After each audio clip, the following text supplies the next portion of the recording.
तो दोस्तों, क्योंकि सास भी कभी बहू थी सीरियल के आज के एपिसोड की शुरुआत होती है वहीं से जहां नकुल गौतम और दामिनी से साफ कहता है कि उसे अभी कोई शादी नहीं करनी। इतना बोलकर वो गुस्से में वहां से उठकर निकल जाता है। नकुल के जाते ही दामिनी गौतम से कहती है कि देखा, बिना किसी बात के मुझ पर गुस्सा करके चला गया। आखिर बेटा भी तो तुम्हारा है ना, इसलिए गुस्सा भी बिल्कुल तुम पर गया है। गौतम तुरंत कहता है ये अच्छा है, किसी और का गुस्सा अब उसके ऊपर निकाला जा रहा है। लेकिन दामिनी साफ करती है कि वो गुस्सा नहीं निकाल रही, बल्कि जो सच है वही बता रही है। दूसरी तरफ हम गरिमा को देखते हैं, जो इस समय तुलसी पर बुरी तरह भड़की हुई होती है। वो समायरा से कहती है कि तुलसी की हिम्मत कैसे हुई उसके कॉलेज पहुंचने और सीधे प्रिंसिपल से मिलने की। वो समझ नहीं पा रही कि दादी माँ उसकी लाइफ में इतना इंटरफेयर क्यों कर रही है। अब उनकी वजह से प्रिंसिपल ने करण मामू को कॉलेज बुला लिया है, जबकि इतने टाइम से वो मामू के सामने अपनी अच्छी इमेज बनाकर रख रही थी। उसे डर है कि अब करण मामू को सच्चाई पता चली तो उसकी बैंड बज जाएगी। समायरा उसको समझाती है कि इस बात से उसके पापा को गुस्सा तो आएगा, लेकिन उससे कई ज्यादा उन्हें चोट पहुंचेगी। मगर गरिमा इस समय केवल यही सोच रही होती है कि तुलसी आखिर उसके पीछे क्यों पड़ी है और अब वो इस मुसीबत से कैसे निकलेगी। तभी अचानक करण वहां पहुंचता है और उसको देखते ही दोनों लड़कियां घबरा जाती हैं। करण सीधे गरिमा से कॉलेज के नोटिस के बारे में सवाल करता है। वो समझ नहीं पाता कि जब गरिमा रोज टाइम पर कॉलेज जाने का दिखावा करती रही और कभी छुट्टी की बात भी सामने नहीं आई, तो उसकी अटेंडेंस इतनी कम कैसे हो सकती है। गरिमा इधर कुछ सफाई देने की कोशिश करती है, लेकिन करण उसको रोक देता है। वो बेहद नाराज होकर बोलता है कि अब वो परी और अजय को क्या जवाब देगा, जिन्होंने गरिमा की जिम्मेदारी उस पर छोड़ी थी।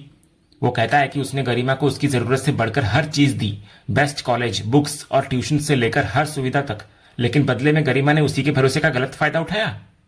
करण को सबसे ज्यादा चोट इस बात की होती है कि उसने आंखें बंद करके गरिमा पर विश्वास किया था। उसे लगता था कि वो उसके बनाए रूल्स मान रही है और उसकी परवरिश बिल्कुल सही दिशा में जा रही है, लेकिन इस एक नोटिस ने उसकी सारी खुशफहमी तोड़ दी।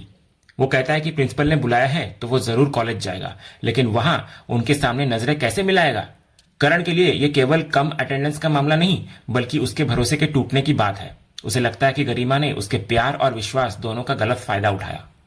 तभी समायरा बीच में आकर करण को समझाने की कोशिश करती है कि इस सब के पीछे तुलसी है। वो कहती है कि पहले उन्होंने गौमजी अंकल को नोटिस भेजा, फिर करण पापा को नोटिस भेजा और अब गरिमा के कॉलेज का मामला सामने ला दिया। समायरा को लगता है कि तुलसी एक एक करके सभी को टारगेट कर रही है, लेकिन करण इस बार उसकी बात में नहीं आता। वो साफ कहता है कि पहले उन्हें अपनी गलती देखनी होगी। वो कहता है कि तुलसी ने क्या किया और क्यों किया उसकी बात बाद में होगी। फिर वो समायरा से पूछता है कि क्या गरिमा ने जो किया वो सही था, तो इस सवाल का समायरा के पास कोई जवाब नहीं होता। इसके बाद करण निराश होकर गरिमा से कहता है कि उसे उससे ऐसी उम्मीद बिल्कुल नहीं थी। फिर वो उसे तुरंत तैयार होने के लिए कहता है, क्योंकि वे इसी समय प्रिंसिपल से मिलने कॉलेज जाएंगे। करण के जाते ही गरिमा का गुस्सा फिर तुलसी पर निकलता है। वो भड़क जाती है और कहती है कि दादी आखिर खुद को समझती क्या है। वो कहती है अब मैं उनको छोड़ूंगी नहीं।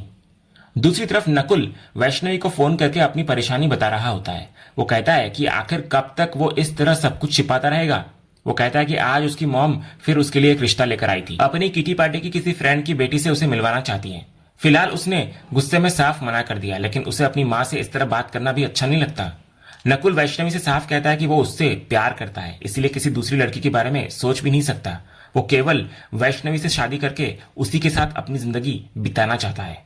ये सुनते ही वैष्णवी सबसे पहले पूछती है कि उसने दामिनी को उनके रिश्ते के बारे में कुछ बताया तो नहीं ना। तो नकुल कहता है कि आज एक पल के लिए उसका मन हुआ था कि सारी सच्चाई बता दे, लेकिन तभी उसे वैष्णवी से किया हुआ वादा याद आ गया और वो चुप रह गया। तभी वैष्णवी कहती है कि वो जानती है कि नकुल के लिए ये सब आसान नहीं है। वो उसका साथ देने और इंतजार करने के लिए दिल से थैंक यू कहती है, लेकिन नकुल कहता है कि उसे धन्यवाद नहीं चाहिए। वो बस वैष्णवी के साथ रहना चाहता है और ये छिप छिप कर चल रहा रिश्ता अब उसको अच्छा नहीं लग रहा। वैष्णवी फिर उसको समझाती है कि वो भी इस रिश्ते को हमेशा छिपाकर नहीं रखना चाहती, लेकिन तुलसी को अंधेरे में रखकर आगे बढ़ना भी उसके लिए संभव नहीं है। अगर वो खुद उन्हें सच्चाई बताएगी तो शायद तुलसी काकी उसकी बात समझ सकेंगी, लेकिन अगर उन्हें किसी और से पता चला तो वो उनके साथ धोखा होगा। वैष्णवी के लिए तुलसी केवल उसकी काकी नहीं बल्कि माँ जैसी है। वो खुद को उनकी बेटी मानती है और जानती है कि तुलसी उस पर कितना भरोसा करती है, इसलिए वो उस विश्वास को तोड़कर अपनी नई लाइफ शुरू नहीं करना चाहती। नकुल उसकी बात को समझता है, लेकिन उसे डर भी होता है कि कहीं इंतजार करते करते बहुत देर न हो जाए। वो मजाक और चिंता के बीच कहता है कि कहीं कल उसकी मॉम रिश्ता पक्का करके कुंडली मिलाने से सीधे एंगेजमेंट तक ना पहुंच जाए। तो वैष्णवी उसे ड्रामेबाज कहती है, लेकिन नकुल साफ कहता है कि इस बार वो सच में सीरियस है। तब वैष्णवी उससे बस कुछ दिन और इंतजार करने के लिए कहती है। तो इस पर नकुल को कभी कभी लगता है कि ये थोड़ा और समय शायद कभी खत्म ही नहीं होगा, लेकिन वैष्णवी उसे भरोसा दिलाती है कि ऐसा नहीं होगा। इसी बीच वैष्णवी के पास वंदिता का कॉल आता है। वो नकुल से कहती है कि पहले वो वंदिता से बात कर ले और फिर 2 मिनट में उसे वापस कॉल करेगी। फोन रखने से पहले वो ये भी पूछती है कि अब वो ठीक है ना, तो नकुल कहता है कि वो ठीक है। दूसरी तरफ हम शांति निकेतन में गरिमा और समायरा को दोबारा देखते हैं, जहां समायरा गरिमा के फेस पर फेस पैक लगा रही होती है। इसी बीच गरिमा परेशान होकर बोलती है कि मामू पहले ही हर टाइम उनके सिर पर मंडराते रहते थे और अब कॉलेज के नोटिस के बाद और ज्यादा स्ट्रिक्ट हो गए हैं। ऊपर से प्रिंसिपल भी उसकी हरकतों से परेशान हो चुके हैं। समायरा भी मानती है कि अब उसके डैड का रैडर पहले से ज्यादा तेज हो जाएगा और वे दोनों की हर छोटी बड़ी चीज पर नजर रखेंगे। लेकिन गरिमा का असली गुस्सा तुलसी पर होता है। वो कहती है कि उससे उस औरत को बिल्कुल बर्दाश्त नहीं किया जा रहा। उसके हिसाब से तुलसी के लिए 10 साल की जेल भी कम थी, बल्कि उन्हें तो उम्र कैद मिलनी चाहिए थी, वो भी विदाउट पैरोल। लेकिन गरिमा को पता नहीं होता कि कमरे के बाहर खड़ी तुलसी उसकी सारी बातें सुन चुकी है। तभी बाहर से तुलसी की आवाज आती है और वो विदाउट पैरोल वाली बात दोहराते हुए कमरे के अंदर आ जाती है। तुलसी दोनों को देखकर कहती है कि उसे तो अपने किए की सजा मिल चुकी है, लेकिन वो दोनों जो हरकतें करती फिर रही हैं, उनका हिसाब कौन देगा। समायरा हैरान होकर पूछती है कि क्या वो उनकी बातें सुन रही थी, तो तुलसी कहती है कि दोनों का वॉल्यूम इतना तेज था कि कमरे के सामने से गुजरने वाला कोई भी इंसान सब कुछ सुन सकता था। इसलिए अगर अपनी बातें प्राइवेट रखनी है तो आवाज भी थोड़ी कम रखनी चाहिए। गरिमा पहले से ही गुस्से में होती है। वो तुलसी को कहती है कि अब जब सब सुन लिया है तो अपने कमरे में चली जाए वो। लेकिन तुलसी उसी अंदाज में कहती है कि वो तभी जाएगी जब उसकी मर्जी होगी। गरिमा कहती है किसी के रूम में इस तरह आना ठीक नहीं है। इस पर तुलसी भी उसे याद दिलाती है कि घर उसका है और गरिमा केवल उनके घर के एक कमरे में रह रही है। ऊपर से अभी तक ना उसके पिता और ना ही उसके मामू ने घर का किराया दिया है। गरिमा एक्सक्यूज मी कहती है, लेकिन तुलसी तुरंत कहती है कि वो एक्सक्यूज्ड बिल्कुल नहीं है। खासकर उसकी हरकतों के लिए तो बिल्कुल भी एक्सक्यूज बनता ही नहीं। जब गरिमा अकड़कर पूछती है कि उसने ऐसा क्या किया है, तब तुलसी उसकी सच्चाई सामने रखती हुई नजर आती है। वो बताती है कि दोनों रात में चुपचाप घर से निकलकर पार्टीज करती हैं। गरिमा को तो उन्होंने शराब के नशे में सड़क पर एक लड़के के साथ झगड़ते हुए खुद देखा था। समायरा पूछती है कि क्या तुलसी ने उनके पीछे कोई जासूस लगा रखा है, लेकिन तुलसी साफ बोलती है कि इसकी जरूरत ही नहीं पड़ी, क्योंकि गरिमा की हालत और उसका तमाशा उसने अपनी आंखों से खुद देखा था। फिर तुलसी सीधे गरिमा से पूछती है कि वो लड़का उसका बॉयफ्रेंड था क्या, तो गरिमा भी बिना डरे मान लेती है कि हाँ, और कहती है अगर था भी तो क्या हुआ, धमकी दे रही हो क्या आप, जाओ जाकर करण मामू को बता दो। तुलसी उसके इस रवैये को एटीट्यूड कहती है, लेकिन गरिमा और भी अकड़कर कहती है कि हाँ, उसमें एटीट्यूड है और वो देखना चाहती है कि तुलसी उसका क्या कर लेंगी। तभी मामला बढ़ता देखकर समायरा गरिमा को चुप कराती है और खुद तुलसी के सामने अपना पक्ष रखती है। वो कहती है कि उसे केवल बच्चों की गलतियां दिखाई देती है, लेकिन करण का हर समय कंट्रोल करना, रूल्स बनाना और रेस्ट्रिक्शंस लगाना नजर नहीं आता क्या। आखिर वे अब छोटे बच्चे नहीं है। तो तुलसी समझाती है कि अगर वे खुद को बच्चा नहीं मानते तो उन्हें मैच्योर तरीके से बिहेव भी करना चाहिए। अगर उनको लगता है कि घर के बड़े गलत हैं तो छिपकर नियम तोड़ने के बजाय सामने बैठकर बात करें और अपना पक्ष समझाएं। तभी पीछे से रौनक वहां आ जाता है और तुलसी पर ताना कसते हुए पूछता है कि अब वो उन्हें सिखाएंगी कि बच्चों को कैसे बिहेव करना चाहिए। फिर वो समायरा और गरिमा से कहता है कि वे तुलसी से बहस ही क्यों कर रही हैं। उसके मुताबिक जिनके अपने मोरल्स गिरे हुए हों उन्हें दूसरों को लेक्चर नहीं देना चाहिए। तुलसी भी रौनक की बात सुनकर पीछे नहीं हटती। वो पूछती है कि क्या वो इस घर की मॉरलिटी का ठेकेदार है। फिर वो साफ कहती है कि अब उसका लेक्चर उन्हें सुनना ही पड़ेगा और उनकी बात माननी भी पड़ेगी, क्योंकि उन तीनों को ठीक करने का ठेका अब उसने अपने हाथ में ले लिया है। जाते जाते तुलसी मुस्कुराकर कहती है कि इसमें काफी मजा आने वाला है, वी विल हैव फन। तुलसी के जाते ही गरिमा फिर भड़क जाती है। वो समायरा से कहती है कि वो काफी देर से काम डाउन होने की कोशिश कर रही है, लेकिन तुलसी उसके दिमाग से निकल ही नहीं रही है। उसको सबसे ज्यादा हैरानी उसके कॉन्फिडेंस पर है, जैसे वे तीनों कोई स्कूल के बच्चे हो। फिर वो तुलसी के वी विल हैव फन कहने के अंदाज की मिमिक्री करती है। समायरा ये देखकर हंस पड़ती है। गरिमा नाराज होकर पूछती है कि क्या वो उसका मजाक उड़ा रही है, लेकिन समायरा बोलती है कि वो तो बस उसकी मिमिक्री टैलेंट को अप्रिशिएट कर रही है। गरिमा कहती है कि उसे सबसे ज्यादा गुस्सा इस बात पर आया कि तुलसी लगातार उसको जवाब देती रही और वो उस समय कोई प्रॉपर कमबैक ही नहीं दे पा रही थी। वो कहती है कि अब वो तुलसी को ऐसे नहीं छोड़ने वाली, लेकिन जब समायरा पूछती है कि आखिर वो करेगी क्या, तो गरिमा के पास कोई जवाब नहीं होता। तब समायरा फिलहाल मूड को रिसेट करने का फैसला करती है। वो कहती है कि दरवाजा लॉक करके दोनों आराम से मूवी देखते हैं। गरिमा को डर होता है कि कहीं करण को पता ना चल जाए, लेकिन समायरा समझाती है कि वे केवल मूवी ही तो देख रही हैं, कहीं घर से भागकर तो नहीं जा रही ना। इसके बाद समायरा जैसे ही डोर लॉक करने वाली होती है तभी रौनक फिर से वहां आ जाता है। वो हैरानी से दोनों को पूछता है कि करण से इतनी डांट खाने के बाद भी दोनों प्लानिंग कर रही हैं और आखिर वे सुधरेंगी कब। गरिमा पूछती है कि मूवी देखने का सुधरने से क्या लेना देना है, लेकिन रौनक का मानना होता है कि आज मूवी, कल पार्टी और फिर दोबारा झूठ शुरू हो जाएगा। वो कहता है कि लड़कियों को ज्यादा छूट नहीं देना चाहिए और अच्छा है कि उनके पापा स्ट्रिक्ट हैं क्योंकि चीजों को कंट्रोल में रखना जरूरी है। गरिमा हैरान होकर उसको याद दिलाती है कि कुछ देर पहले तो वो उन्हीं दोनों के साथ खड़ा था। इस पर रौनक साफ करता है कि वो उनका साथ नहीं दे रहा था बल्कि उस औरत के खिलाफ खड़ा था। इसके बाद वो दोनों को अभी भी संभल जाने की सलाह देकर वहां से निकल जाता है। रौनक के जाते ही गरिमा समायरा से पूछती है कि क्या अभी जो हुआ वो नॉर्मल था, तो समायरा तुरंत कहती है कि बिल्कुल भी नहीं, क्योंकि उनके भाई को एक अर्जेंट सॉफ्टवेयर अपडेट की जरूरत है। इसके बाद दोनों सारी टेंशन को कुछ देर के लिए किनारे रखकर लैपटॉप पर मूवी देखने बैठ जाती हैं। अगले सीन में हम देखते हैं कि नकुल अचानक वैष्णवी के घर पहुंच जाता है। उसको सामने देखकर वैष्णवी हैरान होकर पूछती है कि वो यहाँ क्या कर रहा है, तो नकुल भी उसके रिएक्शन पर कहता है कि वो ऐसे क्यों पूछ रही है जैसे वो पहली बार उनके घर आया हो।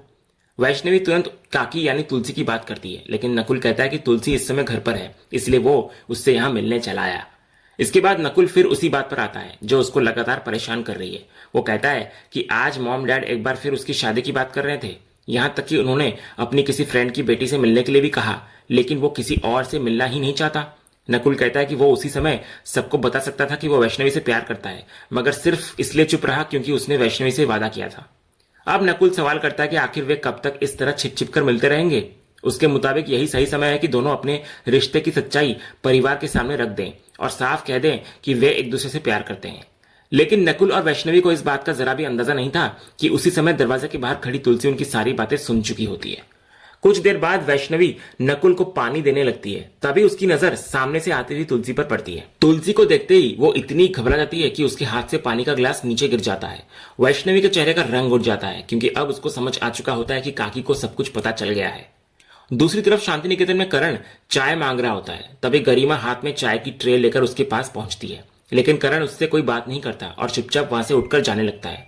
गरिमा उसके पीछे जाकर बार बार कहती है कि मामू एक बार उसकी बात तो सुन ले, मगर करण हाथ के इशारे से उसको चुप रहने के लिए कहता है। साफ दिखाई देता है कि वो अभी गरिमा से बात तक नहीं करना चाहता और इसके बाद वो वहां से निकल जाता है। करण के जाने के बाद नंदिनी गरिमा के पास आती है। गरिमा उदास होकर पूछती है कि क्या मामू उससे बहुत ज्यादा नाराज हैं? तो नंदिनी उसको समझाती है कि गुस्सा कुछ समय में शांत हो सकता है, लेकिन जब किसी का भरोसा टूट जाए तो उसको दोबारा जोड़ने में वक्त लगता है। गरिमा इधर कहती है कि उसकी गलती इतनी भी बड़ी नहीं थी। इस पर नंदिनी समझाती है कि गलती छोटी या बड़ी होने से ज्यादा मायने ये रखता है कि बच्चों ने अपने माता पिता से सच छिपाया। वो कहती है कि करण इस समय सिर्फ गुस्से में नहीं बल्कि हर्ट भी है और उसकी नाराजगी गलत नहीं है क्योंकि गलती गरिमा की हुई है। वो कहती है कभी कभी सिर्फ अपनी गलती मान लेना काफी नहीं होता बल्कि उसको सुधारना भी पड़ता है। जब गरिमा पूछती है कि वो सब कुछ कैसे ठीक करे, तब नंदिनी उसको धीरे धीरे अपने मामू का विश्वास वापस जीतने की सलाह देती है। वो कहती है कि उसको कॉलेज पर ध्यान देना होगा और सबसे जरूरी बात करण को थोड़ा वक्त देना होगा। नंदिनी भरोसा दिलाती है कि समय के साथ सब ठीक हो जाएगा। नंदिनी के जाने के बाद गरिमा समायरा से कहती है कि मामू की डांट भी उसको इतनी बुरी नहीं लगती जितना अब उनका उसकी तरफ देखना तक बंद कर देना परेशान कर रहा है। तो समायरा उसको नंदिनी की बात याद दिलाती है कि थोड़ा समय देने से हालात सुधर जाएंगे, लेकिन गरिमा का गुस्सा फिर तुलसी पर निकलता है। वो कहती है कि केवल उस बुढ़ी औरत की वजह से ही एक दिन में उसकी पूरी लाइफ उलट पुलट हो गई और अब उसे ये भी नहीं पता कि मामू उसे कब माफ करेंगे। समायरा उसे भरोसा दिलाती है कि करण जरूर माफ करेंगे और जब तक ऐसा नहीं होता वे कोशिश करती रहेंगी, मगर गरिमा परेशान होकर यही सोचती है कि आखिर उनकी पुरानी लाइफ उन्हें कब वापस मिलेगी। दूसरी तरफ वैष्णवी घबराते हुए तुलसी के पास आती है और उससे कहती है कि काकी उसे गलत ना समझे, वो सच में सब कुछ खुद बताने वाली थी और उसने कई बार सोचा भी था कि अपने रिश्ते की पूरी सच्चाई उनके सामने रख दे। फिर वो माफी मांगने लगती है। तभी नकुल बीच में बोल पड़ता है कि वैष्णवी को इतना सॉरी कहने की जरूरत क्या है, वे दोनों एक दूसरे से प्यार करते हैं और इसमें उन्होंने कोई गलत काम नहीं किया। वैष्णवी तुरंत नकुल को शांत रहने के लिए कहती है और दोबारा तुलसी को समझाने की कोशिश में लग जाती है कि वो सच में उन्हें सब बताना चाहती थी। लेकिन तुलसी इस बार काफी दुखी होती है। वो कहती है कि उसके अपने बच्चों ने उसका दिल तो तोड़ा ही है, लेकिन वैष्णवी से उसे ऐसी उम्मीद नहीं थी। उसने कई बार उससे पूछा था कि क्या उसकी लाइफ में कोई है, फिर भी उसने हर बार सच छिपाया। वो कहती है कि नकुल का उसके प्रति रवैया कैसा है ये वो पहले से जानती है, लेकिन वैष्णवी का झूठ उसको ज्यादा चोट पहुंचा रहा है। नकुल इधर वैष्णवी का पक्ष लेते हुए पूछता है कि आखिर उसने किया ही क्या है, वो सिर्फ उससे प्यार करती है। तो तुलसी साफ बोलती है कि प्यार करना गलत नहीं है, लेकिन इतने बड़े रिश्ते को इस तरह छिपाना गलत जरूर है। फिर वो वैष्णवी से दोबारा पूछती है कि अगर वो नकुल से प्यार करती थी तो उसने उसे बताया क्यों नहीं। इस बार वैष्णवी रोते हुए अपने दिल की बात सामने रखती है। वो कहती है कि वो लंबे समय से खुद से और अपने गिल्ट से लड़ रही थी। उसके लिए सबसे मुश्किल बात यही थी कि वो जिस नकुल के साथ रिश्ते में है वो पार्थ का भाई है। अगर नकुल किसी दूसरे परिवार से होता तो शायद उसके मन में इतना गिल्ट नहीं होता। तो तुलसी उसको समझाती है कि प्यार परिवार देखकर नहीं होता और शायद किस्मत को भी यही मंजूर था। इसके बाद वो सीधा पूछती है कि ये रिश्ता कितने साल से चल रहा है। तो वैष्णवी कहती है कि उन्हें साथ रहते हुए 6 साल हो चुके हैं और जब वो अंजार से वापस आई उसके बाद उनका रिश्ता और भी गहरा हो गया। अब तुलसी अगला सीधा सवाल करती है कि क्या दोनों इस रिश्ते को ऐसे ही छिपा कर रखना चाहते हैं या सच में शादी करने का इरादा है।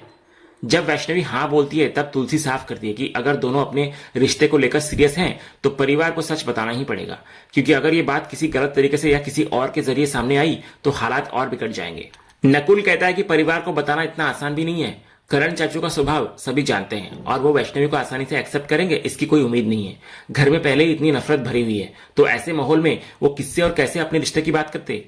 इसके बाद वैष्णवी फिर तुलसी को समझाती है कि उसने जानबूझकर कुछ नहीं किया। एक समय वो बिल्कुल अकेली पड़ गई थी और उसे किसी ऐसे दोस्त की जरूरत थी जिसके साथ वो अपना दर्द बांट सके। उसी मुश्किल दौर में नकुल उसके करीब आया।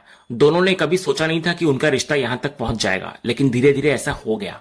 तो तुलसी दोनों को चेतावनी देती है कि आगे का रास्ता आसान नहीं होने वाला। अगर वे सच में एक दूसरे को लेकर सीरियस हैं और शादी करना चाहते हैं तो परिवार के सामने अपने रिश्ते की सच्चाई रखनी ही होगी। साथ ही उन्हें इस बात के लिए भी तैयार रहना होगा कि परिवार शायद आसानी से इस रिश्ते को स्वीकार न करे।